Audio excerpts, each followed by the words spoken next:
ಲೋಕಸಭಾ ಚುನಾವಣೆ ಏನು ಸೆಂಟ್ರಲ್ನ ಲೋಕಸಭಾ ಚುನಾವಣೆ ಅಂತಿಮ ಸಂದರ್ಭ ಬಂದಿದೆ.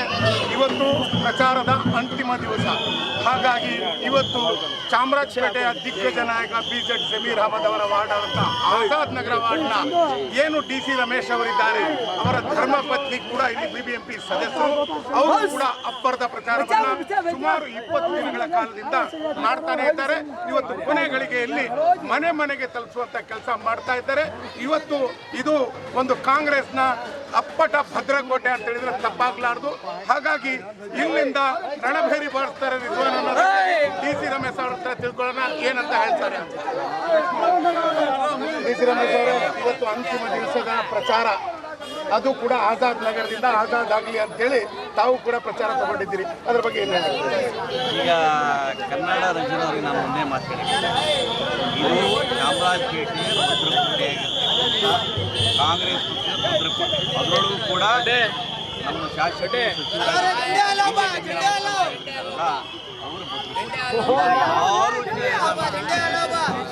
ಮಾಡೋಕ್ಕಾಗಿದೆ. ಯಾವುದೇ ಕಾರಣದಲ್ಲೂ ಸಿದ್ದರಾಮಯ್ಯ ಮಾಡ್ತಕ್ಕಂಥ ಪರಿಸ್ಥಿತಿ BJP ಕಲ್ಸ್ಕೊಂಡಿದ್ದಾರೆ. ಅದೇ ಅವರಿಗೆ ಹಗಲುಗನ್ಸವರಿಗೆ ಯಾವುದೇ ಕಾರಣದಲ್ಲೂ ಆಗಲಿಲ್ಲ. PC ಮೋಹನ್ ಯಾರಂತೇಳಿ ಯಾರಿಗೂ ಗೊತ್ತಿಲ್ಲ. ನೇರವಾಗಿ ಹೇಳ್ಬೇಕಂತ ಹೇಳಿದ್ರೆ 10 ವರ್ಷದ ಕಾಲ ಅವರು MP ಆಗಿದ್ದಾರೆ. ಅವರು ಚಾಮರಾಜಪೇಟೆ ಕ್ಷೇತ್ರ ಏನು ಕೊಡುಗೆ ಅಂತ ನೀವು ಅವ್ರ ಹತ್ರ ಕೇಳಬೇಕು. ನಮ್ಮ ಹತ್ರ ಕೇಳೋದ್ರಿಂದ ಅವ್ರ ಕೊಡುಗೆ ಏನು, ನಮ್ಮ ಕೊಡುಗೆಗಳಿದೆ, ಶಾಸಕರ ಕೊಡುಗೆ ಇದೆ, ಕಾರ್ಪೊರೇಟರ್ ಕೊಡುಗೆ ಇದೆ. ಈ ಆಜಾದ್ ನಗರ ಆಗಲಿ ಚಾಮರಾಜಪೇಟೆ ಕ್ಷೇತ್ರ ಆಗಲಿ ಇವತ್ತು ಬೇಕಾದಷ್ಟು ಕೊಡುಗೆ ಏನಾದ್ರು ಕೊಟ್ಟಿದ್ದಾರೆ ಅಂದರೆ BJ ಜಮೀರ್ ಅಹಮದ್ ಖಾನ್ ಸಾಹೇಬರಿದ್ದಾರೆ ಮತ್ತು ನಮ್ಮ ರಿಜ್ವಾನ್ ಅರ್ಷದ್ ಅವರು ಕೊಟ್ಟಿದ್ದಾರೆ, ಅನುದಾನ ಕೊಟ್ಟಿದ್ದಾರೆ. ಆ ಕಾರಣದಿಂದ ಇವತ್ತು ಕೊನೆ ಹಂತದ ಪ್ರಚಾರ ನಾವು ಏನು ಪಾಲ್ಗೊಂಡಿದ್ದೀವಿ. ನಮ್ಮ ಏನು ವಾಲ್ಮೀಕಿ ನಗರ ಇದು ಒಂದು ಸೈಡ್ ಮತದಾನ, ಇಲ್ಲೇನು ಪ್ರಚಾರ ಮಾಡೋದು ಬೇಡ. ಇದು BJ ಜಮೀರ್ ಅಹಮದ್ ಖಾನ್ ಸಾಹೇಬ್ರ ಯಾವುದೇ ಪಕ್ಷದಲ್ಲಿ ಅವ್ರಿಗೆ ಇಲ್ಲಿ ಮತ ಭದ್ರಕೋಟೆ ಯಾರು ಯಾವುದೇ ಕಾರಣ ಪ್ರಚಾರ ಮಾಡೋಕ್ಕಾಗೋದಿಲ್ಲ. ಹಾಗಾಗಿ ಇಲ್ಲಿ ಒಂದು ಸೈಡ್ ಮತದಾನ ಆಗ್ತದೆ. ಸಲ ಕೂಡ MLA ಸಾಹೇಬ್ರ ಈ ಒಂದು ಬೂತ್ನಲ್ಲಿ ಈ ಭಾಗದ ಬೂತ್ನಲ್ಲಿ 10% ಕೂಡ ಭಾಳ ಅಂತರದಲ್ಲಿ 10-15 ಮತ ಅವ್ರು ತಗೊಂಡಿದ್ದಾರೆ. ನಾವು 400, 450, 500 ಮತ ತಗೊಂಡಿದ್ದೀವಿ. ಹಾಗಾಗಿ ಇದನ್ನು ಯಾರೂ ಕೂಡ ಪ್ರಚಾರ ಮಾಡೋಕ್ಕಾಗೋದಿಲ್ಲ. BJP ಇದಾರಲ್ಲ ಸುಳ್ಳು ಆಶ್ವಾಸನೆ ಕೊಟ್ಟು ಸುಳ್ಳು ಹೇಳ್ತಾರೆ. ಎಲ್ಲ ಯಾರ್ಯಾರು ರೈಡ್ ಎಲ್ಲ ಮಾಡ್ತಾ ಇದ್ದಾರೆ. ತೊಂದರೆ ಕೊಡ್ತಕ್ಕಂಥ ಕೆಲಸ ಯಾರು ಮಾಡ್ತಿದ್ದಾರೆ? BJP ಯಾರು ಮಾಡ್ತಾ ಇದ್ದಾರೆ? ಅವ್ರ ಪಕ್ಷದವ್ರನ್ನ ಯಾಕೆ, ಅವ್ರ ಅಭ್ಯರ್ಥಿಗಳನ್ನ ಯಾಕೆ ರೈಡ್ ಮಾಡ್ತಾ ಇಲ್ಲ? ಅವ್ರ ಹಿಂಬಾಲಕರನ್ನ ಯಾಕೆ ರೈಡ್ ಮಾಡ್ತಾ ಇಲ್ಲ? ಕಾಂಗ್ರೆಸ್ನವ್ರನ್ನ ಯಾಕೆ ರೈಡ್ ಮಾಡ್ತಾ ಇದ್ದಾರೆ? ಅವ್ರು ಭಯದ ವಾತಾವರಣದಿಂದ ನಾಳೆ ಎಲ್ಲ ಸಮಸ್ಯೆ ಆಗ್ತದೆ ಅನ್ನೋ ಉದ್ದೇಶದಿಂದ ಅವ್ರ BJPಯ ತಂತ್ರಗಾರಿಕೆ ಎಲ್ಲರೂ ಹಾಳು ಮಾಡಬೇಕು, ಏನಾದ್ರು ಮಾಡಿ ಕಾಂಗ್ರೆಸ್ ಅಂತ ಹೇಳಿದ್ರೆ ಎಲ್ಲರೂ ಒಂದು ಬೀಜ ಹುಟ್ಟಿ ಅದೊಂದು ಗಿಡವಾಗಿ ಬೆಳೀತದೆ. ಕಾಂಗ್ರೆಸ್ ಯಾರೂ ಕೂಡ ಹಾಳು ಮಾಡೋಕ್ಕಾಗೋದಿಲ್ಲ. ಇದು ಅವ್ರು ಕನ್ಸ್ಕೊಂಡಿದ್ದಾರೆ ಅಷ್ಟೇ. ಸರ್ಕಾರ ಮಾಡೋದು ಕೇಂದ್ರದಲ್ಲಿ ನಮ್ಮವರೇ ರಿಜ್ವಾನ್ ಅರ್ಷದ್ MP ಆಗೇ ಆಗ್ತಾರೆ.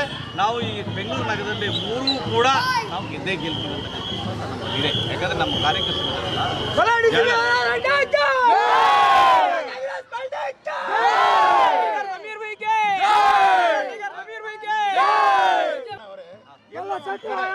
ಸಂಶಯ ಶುರುವಾಗ್ತಾ ಇದೆ. ಈ ಮುಸಲ್ಮಾನರು ಅಲ್ಪಸಂಖ್ಯಾತರು ಓಟ್ ತಗೊಳ್ಳಿಕ್ಕೆ BJP ಷಡ್ಯಂತ್ರ ಮಾಡಿ ಪ್ರಕಾಶ್ ರಾಜ್ ಅವರನ್ನ ಇಳಿಸಿದೆ ಅಂತೇಳಿ ಇದ್ರ ಬಗ್ಗೆ ತಮ್ಗೆ ಏನಾದ್ರು ಗಮನ? ಎಲ್ರಿ ಒಂದು ಫೋಟೋ ತಗೊಳ್ಳೋ ವ್ಯಕ್ತಿ ಅವರು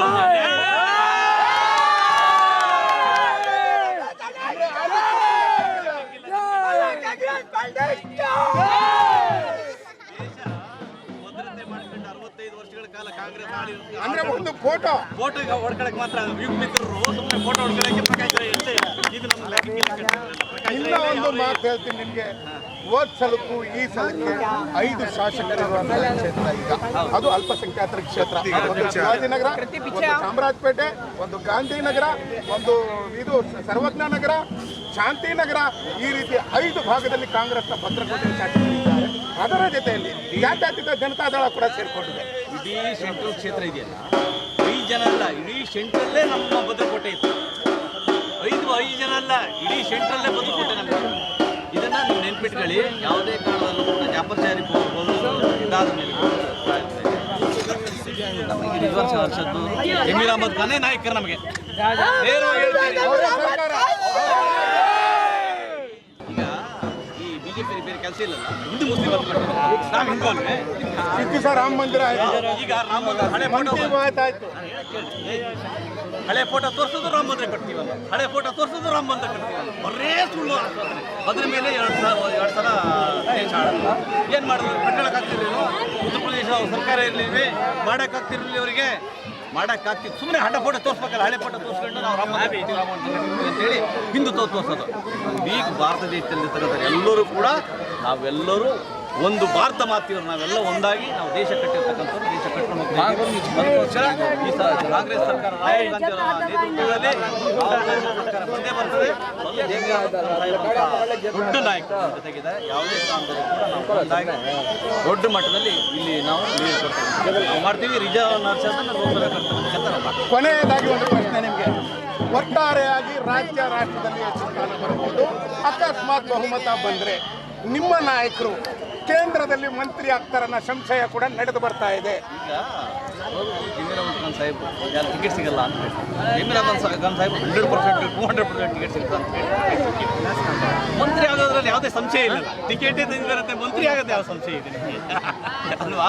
ಹಾಗೆ ಆಗ್ತಾರೆ. ಆ ಕಾರಣದಿಂದ ದೊಡ್ಡ ನಾಯಕರ ಜೊತೆ ಇದ್ದಾರಲ್ಲ, ಯುವಕ ಮಿತ್ರರು, ಯುವಕರನ್ನ ಸೆಳೆದಿರ್ತಕ್ಕಂಥ ಶಕ್ತಿ ಅವರಿಗಿದೆ.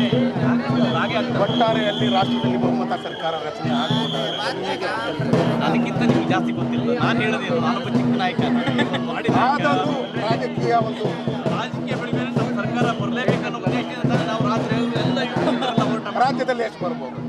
ರಾಜ್ಯದಲ್ಲಿ ಇವಾಗ ಆಲ್ರೆಡಿ ನಿಮಗೆಲ್ಲ ಗೊತ್ತಿದೆ, ನಾನು ಅದನ್ನು ಡಿಸ್ಕಸ್ ಮಾಡಿದೆ. ಅಂದ್ರೆ 28 ಬರ್ತದೆ ಅಂತ ಹೇಳ್ತೀರಾ? ಪೂರ್ತಿ ಬರಲಿ ಅಂತಲೇ ನಮ್ಮ ಉದ್ದೇಶ. 28 ಬಂದ್ರೆ ನಮ್ಗೆ ಮಾಡೋದು. ಕೊನೆಯದಾಗಿ ನಮ್ಮ ಕ್ಷೇತ್ರದ ಏನು ಮತದಾರರಿದ್ದಾರೆ ಅವರಿಗೆ ನಮ್ಮ ಮತದಾರರಿಗೆ, ನಮ್ಮ ಕ್ಷೇತ್ರದ ಮತದಾರರಿಗೆ ಎಲ್ಲ ಮತದಾರರು ಅವತ್ತಿನ ದಿನ ನಾಡಿದೆ ಏನು ಮತದಾನ 7 ಗಂಟೆ ಪ್ರಾರಂಭ ಆಗುತ್ತೆ, 6 ಗಂಟೆ ಎಲ್ಲರೂ ಹೋಗಿ ಪರಿಪೂರ್ಣವಾಗಿ ಮನೆ ಕುಟುಂಬ ಸಮೇತರಾಗಿ ಹೋಗಿ ಮತದಾನ ಮಾಡಬೇಕು. ನಮ್ಮ ಅಭ್ಯರ್ಥಿಯನ್ನು ಭಾಳ ಅಂತರದಲ್ಲಿ ನಾವೆಲ್ಲ ಗೆಲ್ಲಿಸ್ಕೊಳ್ಬೇಕು.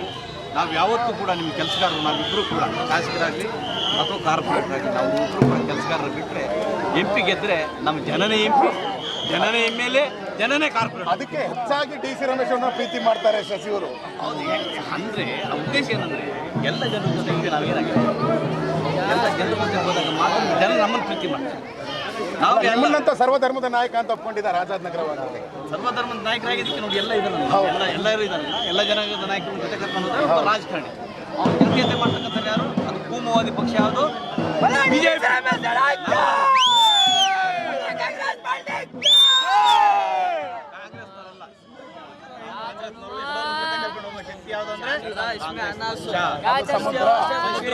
ಸಮುದ್ರ ಆಳ ಅಳಿಯಕ್ಕಾಗಲ್ಲ. ಅದರಲ್ಲಿ ರಾಹುಲ್ ಗಾಂಧಿ ಬೇರೆ, ಪ್ರಿಯಾಂಕಾ ಗಾಂಧಿ ಬೇರೆ, ನಾವು ಮತ್ತು JDS ಒಟ್ಟಾಗಿದ್ದಾರೆ. ಮತ್ತೆ ದೇವೇಗೌಡರು ಕೂಡ ಬಂದಿದ್ದಾರೆ, ಮತ್ತೆ ಸಿದ್ದರಾಮಯ್ಯ ಸಾಹೇಬ್ ಅಲ್ತಾಫ್ ಖಾನ್ ಬೇರೆ ಬರ್ತಾ ಇದ್ದಾರೆ.